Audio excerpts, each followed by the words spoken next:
బ్రాహ్మణ పరిషత్తులో ఆంధ్ర వారికి పదవులు ఇవ్వడం ఏమిటి అన్నారు టీఆర్ఎస్ అధ్యక్షురాలు కవిత. తెలంగాణలో వేదాలు చదివిన బ్రాహ్మణులు లేరా అని ప్రశ్నించారు ఆమె. యాదాద్రి బోర్డులో ఇతర ప్రాంతం వాళ్లకు ఎలా చోటిస్తారంటూ ఆగ్రహం వ్యక్తం చేశారు. ఆయన పేరు అనుముల రేవంత్ రెడ్డి అని మనందరం కూడా చెప్పుకుంటున్నాం. కానీ ఆయన వ్యవహారం చూస్తుంటే మాత్రం రేవంత్ రెడ్డి అంటే అనుముల రేవంత్ రెడ్డి కాదు, ఆంధ్ర రేవంత్ రెడ్డి అనాల్సిన పరిస్థితి వస్తున్నది.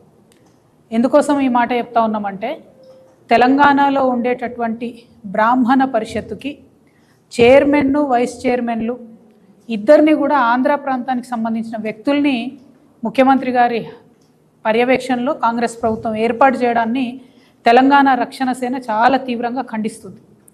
ఎందుకంటే మన తెలంగాణలో అనేక వేదాంగాలు చదివినటువంటి చాలా గొప్పనైనటువంటి బ్రాహ్మణులు ఉన్నారు, విద్వత్తు కలిగినటువంటి అనేక మంది మహానుభావులు ఉన్నారు.